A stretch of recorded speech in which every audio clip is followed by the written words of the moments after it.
अस्सलामुअलैकुम जी, मैं हूं मोहम्मद अब्बास मुसाफिर। आप देख रहे हैं मेरा चैनल मुसाफिर आर ट्रैवलर। मैं यहाँ शेखरजादे में वीडियो बनाने आया था। मुझे मिले हैं जवेद साहब।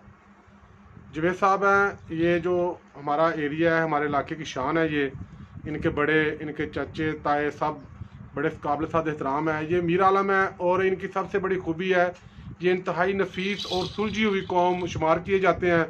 लड़ाई झगड़ा और इस तरह की जो एक्टिविटीज़ है उनसे ये दूर रहते हैं, इंतहाई पुरअमन है। और इनकी जो सबसे अच्छी क्वालिटी है वो ये है कि ये बातें बहुत अच्छी करते हैं। ऐसी बातें करते हैं कि बंदा रो भी रहा तो उसको हंसा देते हैं। क्योंकि ये हमें पंजाबी में हमारे साथ बात करेंगे तो वो दोस्त जिनको पंजाबी नहीं आती उनसे मादरत, और जिनको पंजाबी आती है वो इंजॉय करें। जवेद साहब अस्सलाम वालेकुम। वालेकुम अस्सलाम। की हाल है, ठीक हो? शुक्र अलहमदुलिल्लाह जी, मालिक तुहानू सदा बादशाह रखे अल्लाह वस्ते रहो। आमीन। ते अज सानू कोई अपने कहते ने फन तो थोड़ा मुस्तफीद फरमाओ, सानू कोई गलबात सुनाओ। तुहाडे वाला साहब दी बड़ियां गल्लां सुनी दियां सन, बड़े प्यारे बंदे सन। ते असीं चाहते हैं कि तुहाडे वाला साहब दी जिहड़ी झलक है, रूह है, वो तुहाडे च सानू नज़र आए।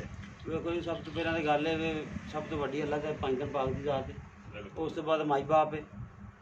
ਕਿਉਂਕਿ ਮੈਂ ਇਹਨਾਂ ਪਿੰਡਾਂ 'ਚ ਜਾਣਾ ਵਾ, ਪਾਂਡੂਪੁਰ ਢੋਰ ਗਗੜ ਕੇ ਸਖਣਾਬਾਦ ਆਪਣੇ ਦੇ ਇਲਾਕੇ 'ਚ ਸ਼ੇਖਰਜਾਦੇ ਜਾਨਾ। ਮੇਰੇ ਤੇ ਕਿ ਮੈਨੂੰ ਜੱਟ ਪੈਸੇ ਦਿੰਦੇ ਨੇ।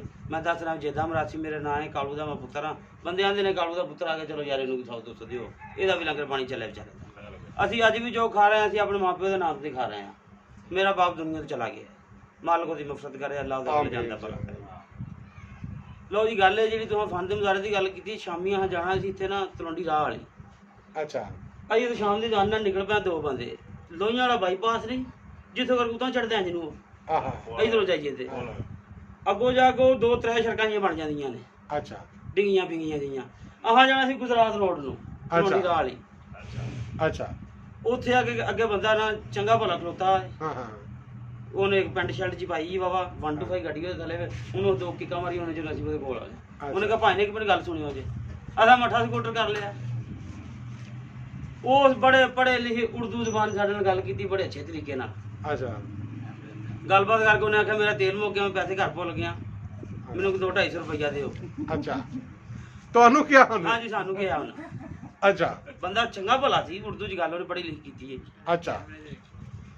ਉਹਦਾ ਜਨਾਬ ਉਹਨੇ ਸਾਡੇ ਕੋਲ ਨਾ 200-250 ਰੁਪਈਆ ਮੰਗਿਆ ਵੀ ਦਿਓ, ਮੈਂ ਵੀ ਤੁਹਾਡੀ ਕਦੀ ਮੱਤ ਆਵਾਂਗਾ। ਅੱਛਾ। ਅੱਜ ਮੇਰੇ ਦੀ ਮੱਤ ਉਹਦਾ ਮੇਰੇ ਨਾਲ ਸੀ ਬੰਦਾ, ਉਹਨੇ ਜੇਬ 'ਚ ਹੱਥ ਪਾਇਆ, ਉਹਨੇ 40 ਰੁਪਏ ਕੱਢ ਕੇ ਸਾਰੂ ਨੂੰ ਗਿਆ ਸਾਡੇ ਕੋਲ ਤੇ ਹੀ ਨਹੀਂ। ਜਦੋਂ ਅਸੀਂ ਉੱਥੇ ਟੁਰ ਪਏ ਹਾਂ ਕਿ ਵੇਖ ਯਾਰ ਕਿਆਸੀ ਗੱਲ ਹੈ, ਅਸੀਂ ਆਪ ਮਰਾਸੀਆਂ ਸਾਡੇ ਕੋਲ ਵੀ ਮੰਗ ਕੇ ਲੈ ਗਏ।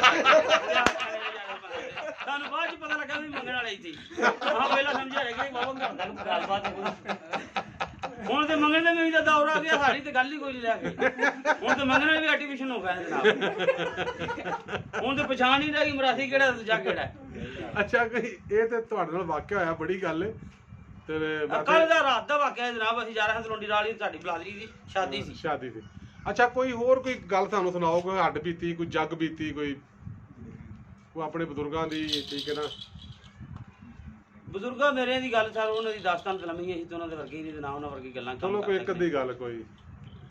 ਉਹਨਾਂ ਦੀ ਦਾਸਤਾਨ ਸੀ ਕਿ ਉਹ ਸਰ ਪਾ ਕੇ ਨਾ ਆਪਣਾ ਪੁਲਿਸ ਵਾਲੀ ਵਰਦੀ, SHO ਦੀ, ਥਾਣੇਦਾਰ ਦੀ, ਉਹ ਫੁੱਲ ਫੀਤੀਆਂ ਜੋ ਕੁਝ ਵੀ ਸੀ ਪੂਰੀ ਵਰਦੀ, ਉਹ ਡੰਡਾ ਕਿਤਾਬ ਸਭ ਕੁਝ ਫੜਦਾ ਸੀ। ਉਹ ਤਮਾਸ਼ਾਲਾ ਕੱਦ ਵਾਵਾ ਸੀ ਉਹਨਾਂ ਦਾ, ਅੱਖਾਂ ਉਹਨਾਂ ਦੀ ਲਾਲ ਰਹੀਆਂ ਹਨ, ਮੁੱਛ ਭਾਰੀ ਸੀ ਉਹਨਾਂ ਦੀ। ਮੈਂ ਵੇਖਿਆ ਉਹਨਾਂ ਨੂੰ, ਮੈਂ ਬਹੁਤ ਛੋਟਾ ਸੀ ਜਦੋਂ ਦੇਖਿਆ। ਉਹ ਜਾਂਦੇ ਹਨ ਜੱਟਾਂ ਕੋਲ, ਜਿਹੜੇ ਜੱਟਾਂ ਲੜਾਈ ਝਗੜੇ ਦੰਗੇ ਫਸਾਦ ਕੀਤੇ ਹੋਏ ਨੇ ਇੱਕ ਦੂਜੇ ਨਾਲ, ਪਿੰਡੋਂ ਪੁੱਛ ਲੈਂਦੇ ਹਨ, ਉਹਨਾਂ ਨੂੰ ਪਤਾ ਲੱਗ ਜਾਂਦਾ ਜੀ ਫਲਾਣਾ ਬੰਦਾ ਕੋਲਾ ਕੋਥਾ ਵਾਲਾ ਜਾਂ ਜਿਹਦੇ ਜੀ ਮਸ਼ਹੂਰ ਜਿਹੜੇ ਹੁੰਦੇ ਹਨ ਉਦੋਂ, ਉਹਨਾਂ ਦੇ ਨਾਲ ਉੱਥੇ ਜਾਣਾ, ਉਹਨੂੰ ਅੱਗੇ ਲਾ ਲੈਣਾ। ਉਹਦੇ ਜਾ ਕੇ ਤੜੀਆਂ ਤੁੜੀਆਂ ਪਾਣੀਆਂ, ਜੱਟ ਭੋਲੇ ਸਨ। ਉਹਨਾਂ ਸਮਝਣਾ ਕਿ ਪੁਲਿਸ ਪਾ ਗਈ, ਜੱਟਾਂ ਨਸਦੇ ਫਿਰਨਾ ਗਿਆ। ਜੱਟਾਂ ਕਦੀ ਉਸ ਕੁੰਨੂ ਚ ਨਿਕਲਣਾ ਤੇ ਉਸ ਕੁੰਨੂ ਚ ਲੁਕ ਜਾਣਾ। ਰਾਸੀਆਂ ਉੱਥੇ ਟੁਰ ਜਾਣਾ, ਬਣੇ ਨਿਕਲਾ ਚੌਰੇ ਕਿੱਧਰ ਗਿਆ, ਉਹ ਉਸ ਕੁੰਨੂ ਚ ਨਸਣਾ, ਦੂਜੇ ਕੁੰਨੂ ਚ ਵੜ ਜਾਣਾ। ਲੋ ਜਦੋਂ ਜੱਟਾਂ ਨਸ ਜਾਣ, ਨਸਣਾ ਨਾ ਇੱਕ ਦੋ ਵਾਰੀ ਤੇ ਫਿਰ ਜੱਟਾਂ ਆਖਣਾ ਪੁਲਿਸ ਮਗਰੋਂ ਨਹੀਂ ਲੈਂਦੀ। ਆਖਰ ਜੱਟ ਹੁੰਦਾ ਸੀ, ਫਿਰ ਖਲੋ ਜਾਣਾ ਵੀ ਇਹ ਨਹੀਂ ਹਟਦੇ ਕੋਈ ਵੀ। ਖਲੋ ਜਾ ਜਮਾਨਾ ਭੱਜੇ ਜਾਣਾ, ਜੱਟਾਂ ਖਲੋ ਜਾਣਾ ਤਾਂ ਫਸਲ ਮੌਲਾ ਦੇ ਬੱਚੇ ਜਿਉਂਦੇ ਰਹਿਣ।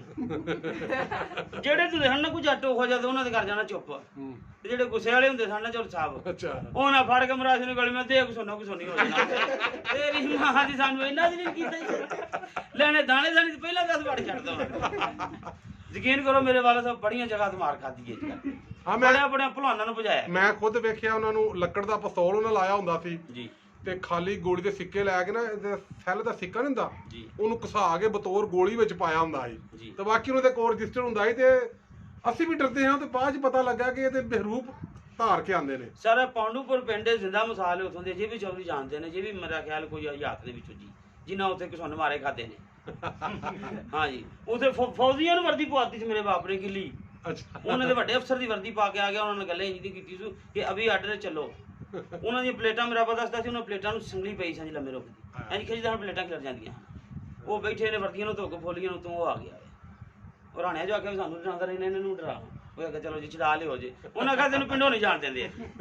ਠੀਕ ਹੈ ਜਨਾਬ, ਉਹਨੇ ਆ ਗੱਲਾਂ ਪਤਾ ਕੀਤੀਆਂ, ਫਿਰ ਪਲੇਟਾਂ ਠੱਪ ਦਿੱਤੀਆਂ, ਉਹਨਾਂ ਨੇ ਖਾਣਾ ਅੱਗੇ ਚੱਲ ਕੇ ਖਾਣਾ, ਤੋਂ ਵਰਦੀਆਂ ਗਿੱਲੀਆਂ ਹੀ ਪਾ ਲਓ। ਉਹ ਜਦੋਂ ਲੱਗੇ ਗੱਡੀ ਦੇ ਵਿੱਚ ਬੈਠ ਕੇ ਕਹਿੰਦਾ ਜੀ ਸਰ ਜਨਾਬ ਬੱਚੇ ਚਾਹੁੰਦੇ ਰਹਿਣ ਫੌਜੀ ਤੇ ਉਹ ਸੁਣੋ ਕਿ ਸੁਣੀ। ਫਰਾਸੀ ਨੇ ਜਦੋਂ ਕੋਈ 15 20 ਸੁਣ ਠੁੱਕਿਆ ਨਾ ਤਾਂ ਉਹਨੂੰ ਅੱਖਾਂ ਖੁੱਲੀਆਂ। ਉਹ ਆਖਿਆ ਰਾਣਿਆ ਭੱਜੋ ਜੇ ਬੱਚੇ ਚਾਹੁੰਦੇ ਰਹਿਣ, ਮੈਂ ਮਰ ਗਿਆ। ਜਿੰਨਾ ਕੱਲਿਆ ਸੀ ਰਾਣਿਆ ਕੁਝ ਉਹਨਾਂ ਕੁ ਸੁਣ ਮਾਰੇ ਤੇ ਖਾਦੇ ਮਰਾਸੀ ਉਹਨੂੰ ਛਡਾਇਆ ਵੀ ਛੱਡ ਦਿਓ ਸਾਡਾ ਮਰਾਸੀ ਹੈ। ਹਾਂ ਇਹਨੂੰ ਆਖਿਆ ਇਹਨੂੰ ਜਾਣ ਦੀ ਬਸ ਕਰੋ। ਉਹਨਾਂ ਆਖਿਆ ਨਹੀਂ ਯਾਰ ਸਾਨੂੰ ਪਹਿਲੇ ਤਾਂ ਚੜਦਾਗਾ, ਸਾਨੂੰ ਇੰਨਾ ਕੁਝ ਕਰਾ ਕੇ ਹੁਣ ਦੱਸਿਆ ਸੀ। ਅੱਛਾ ਇਹ ਤੇ ਗੱਲਾਂ ਉਦੋਂ ਸਾਨੂੰ ਸਰ ਹੁਣ ਕੋਈ ਨਹੀਂ ਭੁੱਲਦਾ, ਜਵੇਦ ਸਾਹਿਬ ਨਾ ਕੋਈ ਡਰਦਾ ਜੀ ਹੁਣ ਇਸ ਦੌਰ 'ਚ ਪਿਆ ਕੋਈ ਵੀ। ਮਾਲਕ ਤੁਹਾਨੂੰ ਸਦਾ ਬਾਦਸ਼ਾਹ ਰੱਖੇ। ਜਵੇਦ ਸਾਹਿਬ ਇੱਕ ਗੱਲ ਐਂਡ ਵਾਲੀ ਸਿਰਫ, ਜਿਤਨਾ ਪਿੱਛੇ ਬੱਚਾ ਬੈਠਾ ਮੈਂ ਇਸ ਉਮਰ ਦਾ ਸਾਂ, ਤੁਹਾਡੇ ਵਾਲਦ ਸਾਹਿਬ ਮੇਰੇ ਵਾਲਦ ਸਾਹਿਬ ਨਾਲ ਬਾਬਾ ਪੀਚ ਪਿਆਰ ਸੀ ਉਹਨਾਂ ਦਾ, ਜਦੋਂ ਜਾਂਦੇ ਹਨ ਬਹਿੰਦੇ ਸਨ ਜੀ। ਉਹਨੇ ਇੱਕ ਵਾਰੀ ਗੱਲ ਸੁਣਾਈ ਸੀ ਕਿ ਨਵੇਂ ਨਵੇਂ ਉਦੋਂ ਪ੍ਰੈਸ਼ਰ ਕੁੱਕਰ ਆਏ ਸਨ, ਤੇ ਤੁਸੀਂ ਪ੍ਰੈਸ਼ਰ ਕੁੱਕਰ ਲਿਆਂਦਾ ਸੀ ਤੁਹਾਡੇ ਵਾਲਦ ਸਾਹਿਬ ਨੇ, ਉਹ ਕੋਈ ਹਾਦਸਾ ਹੋਇਆ ਸੀ, ਉਹ ਥੋੜਾ ਜਿਹਾ ਛਾੜ ਜਿਹਾ ਲਫ਼ਜ਼ ਸੁਣਾ ਦਿਓ ਸਾਨੂੰ। ਉਹ ਹਸਤੈਨ ਸੀ ਸਾਡੇ ਕੋਲ ਨਾ ਜੱਟਾਂ ਦਾ ਘਰ ਇੱਕ, ਤੇ ਉਹਨਾਂ ਨਾਲੋਂ ਨਾ ਪ੍ਰੈਸ਼ਰ ਕੁੱਕਰ ਲਿਆਂਦਾ ਯਾਰ, ਮੇਰੀ ਦਾਲ ਪਕਾਣੀ ਸੀ, ਦਾਲ ਕੋਈ ਕਿਲੋ ਡੇਢ ਦੋ ਸੀ। ਉਹ ਆ ਸੋਚਿਆ ਵੀ ਲੇਟ ਹੋ ਜਾਣਗੇ, ਵੇਲੇ ਨਾਲ ਪਕਾ ਕੇ ਬਾਲਾਂ ਨੂੰ ਵੰਡ ਛੜੀਏ, ਅੱਧੀ ਰਾਤ ਨੂੰ ਵੰਡਣਾ ਜਦੋਂ ਲੋਕ ਗਾ ਲੈਣਗੇ। ਉਹ ਜਨਾਬ ਲਿਆ ਕੇ ਹਾਂ ਜਿਵੇਂ ਸਾਨੂੰ ਦੱਸਿਆ ਉਹਨਾਂ, ਉਹ ਮੇਰੀ ਮਸ਼ੀਰਾ ਸੀ ਕੋਨੇ ਜਨਾਬ, ਉਸੇ ਦਿਨ ਠੱਪ ਠੁੱਪ ਕੋਨੂੰ ਤੇਰਾ ਧੱਗ ਬਾਲਣ ਲੱਗ ਪਿਆ ਥੱਲੇ ਸੀ। ਤੇ ਉਹ ਜਦੋਂ ਬਾਬਾ ਉਹਦੀ ਛੂੰ ਨਿਕਲੀ ਇੱਕ ਥਾਂ ਤੋਂ ਲਾਟੂ ਜਿਹਾ ਦੇ ਵਿੱਚੋਂ, ਅੱਛਾ ਉੱਤੇ ਕਰਕੇ ਢੱਕਣ ਜਿਹਾ ਸੀ, ਉਹ ਘੁੰਮਿਆ ਛੂੰ ਹੋਣ ਲੱਗ ਪਿਆ। ਵਾਲਾ ਸਾਹਿਬ ਮੇਰੇ ਆਖਿਆ ਜੀ ਥੱਲੇ ਲਾ ਲਓ, ਪੱਕ ਗਈ ਦੱਸਣ ਡਿਆ ਉਹ। ਆਖਿਆ ਵੀ ਗੱਲ ਤੇ ਸੱਚੀ, ਕੁੱਕੜ ਦਾ ਨਾਮ ਹੀ ਬੋਲ ਕੇ ਦੱਸੇਗੇ ਇਹਨੂੰ ਜੀ ਪ੍ਰੈਸ਼ਰ ਕੁੱਕਰਾਂ ਦੇ ਨੇ ਤੇ ਕੁੱਕਰ ਠੀਕ ਹੈ, ਇਹ ਵਾਕਈ ਕੁੱਕਰ ਠੀਕ ਕਰ ਗਿਆ ਜੀ। ਹਾਂ ਥੱਲੇ ਲਾ ਲਈਏ। ਉਹ ਅੱਧੀ ਕੁ ਮੱਠੀ ਜੀ ਟੀਟਾਂ ਦੇ ਉਹ ਜਨਾਬ ਮੇਰੇ ਵਾਲੇ ਸਾਹਿਬ ਆਖਿਆ ਪੁੱਟੋ। ਹਾਂ ਚਲੋ ਆਖਿਆ ਚਲੋ ਜੀ ਪੁੱਟਣੇ ਠੀਕ ਹੈ। ਸਾਡੇ ਘਰ ਨਵੀਂ ਚੀਜ਼ ਆਈ ਸੀ, ਗੁਆਂਢੀਆਂ ਨੂੰ ਮੰਗ ਕੇ ਆਂਦੀ ਸੀ, ਸਾਡਾ ਜਾਣੇ ਖੁਦਾ ਕਿਵੇਂ ਮਿਲਦੀ ਖੁੱਲਦੀ ਹੈ। ਅੱਛਾ ਉਹ ਜਨਾਬ ਅਸੀਂ ਸਾਰੇ ਦੁਆਲੇ ਹੋ ਗਏ, ਮੈਨੂੰ ਖੋਲ ਕੇ ਵੇਖਣੇ ਦੇ ਵਿੱਚ ਕੀ ਬਣਿਆ। ਇਹ ਜੋ ਪੱਕਦੀ ਵੇਖੀ ਨਹੀਂ ਹਾਂਡੀ, ਤੇ ਕੁਝ ਮਰਾਸੀ ਸਾਂ ਫਿਰ ਹਾਂਡੀ ਦੇ ਅੱਗੇ ਸ਼ੌਕੀਨ ਜੰਮ ਤੋਂ ਲੈ ਕੇ ਲਓ ਜੀ ਅਸੀਂ ਦੁਆਲੇ ਹੋ ਜਿਵੇਂ ਪੁੱਟਿਆ ਜਨਾਬ ਵਿੱਚ ਕੋ ਮੁਰਗਾ ਸ਼ੁਰਗਾ ਵੀ ਪਾਇਆ ਸੀ। ਉਹ ਬੋਟੀਆਂ ਕਿਤੇ ਢੱਕਣ ਕਿਤਲੇ ਹੁੰਦੀ ਰਬੜ ਕਿਤਲੇ ਦਾਲ ਸਾਡੇ ਉੱਤੇ, ਅਸੀਂ ਹਾਲੇ ਵੱਖਰੇ ਸਾਰੇ ਟੱਕਦੇ ਫਿਰੀਏ। ਉਹ ਕੁੱਕੜ ਦੀ ਤਰ੍ਹਾਂ ਅਸੀਂ ਨੱਚਣਾ ਸ਼ੁਰੂ ਕਰਦੇ ਵੇੜੇ ਵਾਲਿਆਂ ਨੇ, ਹਾਏ ਹਾਏ ਮੈਂ ਸੜ ਗਿਆ, ਮੈਂ ਮਰ ਗਿਆ। ਮਹੱਲੇ ਵਾਲੇ ਸਾਨੂੰ ਆ ਕੇ ਪੁੱਛਿਆ ਦਾਲ ਤੇ ਪੈ ਗਈ, ਤੁਸੀਂ ਕਿਉਂ ਨੱਚਦੇ ਫਿਰਦੇ ਹੋ, ਤੁਹਾਨੂੰ ਕਿਹੜੀ ਚਾਹ ਚੜਿਆ ਹੈ ਬਾਈ। ਉਹ ਆਦਾ ਕਿ ਮਰੋ ਅਸੀਂ ਸੜ ਗਏ ਆ ਚੌਧਰੀ, ਸਾਨੂੰ ਸਟੇਸ਼ਨ ਦੇ ਕਿਤੇ ਲੈ ਚੱਲੋ, ਅਸੀਂ ਮਰ ਗਏ ਆ। ਅਸਾਂ ਜਾਨ ਚਟਾਈ, ਅਸਾਂ ਉਸ ਤੋਂ ਬਾਅਦ ਕੁੱਕਰ ਲਿਆਉਣਾ ਛੱਡ ਦਿੱਤਾ ਘਰ ਦੇ ਵਿੱਚ, ਇਹ ਨਹੀਂ ਪਕਾਉਣਾ ਚੰਗਾ।